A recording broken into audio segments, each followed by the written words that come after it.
ఆంధ్రప్రదేశ్ రాష్ట్రంలో ప్రతి ఒక్కరూ ఆనందపడే సమయం ఇది. గౌరవ ముఖ్యమంత్రి వర్యులు నారా చంద్రబాబు నాయుడు గారి కృషి అది.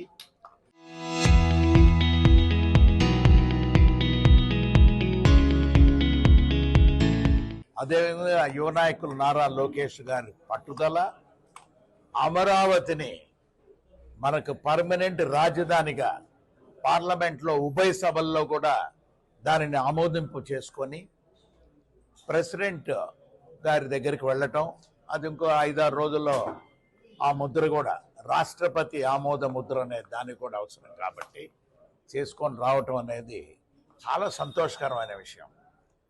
వేలాది కోట్ల రూపాయల ప్రాజెక్టులు అనేది కూడా ఇప్పుడు అక్కడ ఆచరణలోకి తీసుకొచ్చారు గౌరవ ముఖ్యమంత్రి వర్యులు శ్రీ నారా చంద్రబాబు నాయుడు గారు. అయితే ఒక మంచి నగరాన్ని తయారు చేయాలి, రాబోయే రోజుల్లో యువతకి ఉజ్వలమైన భవిష్యత్తు ఇవ్వాలి ఆ ప్రాంతంలో. అందుకే క్వాంటమ్ వ్యాలీ అనేది, ఆర్టిఫిషియల్ ఇంటెలిజెన్స్ అని, కంప్యూటర్ బేస్డ్ టెక్నాలజీ అనేది కూడా ఇటువంటి సంస్థలందరినీ కూడా ముందుకు తీసుకొచ్చి అమరావతి నగరంలో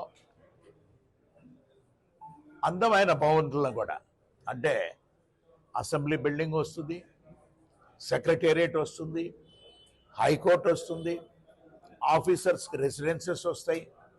ప్రతి ఒక్కరూ సంతోషంగా జీవించగలిగే ఒక పెద్ద నగరాన్ని అమరావతి నగరం అనేది తయారు చేస్తూ, ఒక పెద్ద ఎయిర్పోర్ట్ కూడా దాదాపు 5,000 ఎకరాల్లో ఒక పెద్ద ఎయిర్పోర్ట్ను కూడా అక్కడ నిర్మాణం చేయాలని వారి ఉద్దేశంతో ముందుకు తీసుకెళ్ళటం, రైల్వే స్టేషన్ల అభివృద్ధి అనేది కూడా ఈ అమరావతి నగరంలో చాలా అద్భుతాలు మనం చూడబోతున్నాం. ఉన్నప్పుడు ఇంతకాలం ఏంటంటే ముఖ్యమంత్రి గారు చంద్రబాబు నాయుడు గారు అన్ని ఆచరణలోకి తీసుకొస్తున్నా ఎప్పుడు అమరావతి అనేది కూడా ఉభయ సభల్లో పార్లమెంట్లో కూడా ఆమోద ముద్ర తీసుకున్నప్పుడు ఇంకా ఎక్కువగా, అంటే అక్కడ వచ్చి ఇన్వెస్టర్స్, ఒక పరిశ్రమలు రావాలన్నా, లేకపోతే విద్యా సంస్థలు రావాలన్నా, కమర్షియల్ ఎస్టాబ్లిష్మెంట్స్ రావాలన్నా కూడా వారికి ఒక భరోసా ఉంటుందనే ఉద్దేశంతోనే ఈ అమరావతి అనేది మనం ఒక ఆమోద ముద్ర అనేది తీసుకొని వచ్చేందుకు గట్టిగా కృషి చేయటం, వారిని ఎప్పటికి కూడా తరతరాలుగా కూడా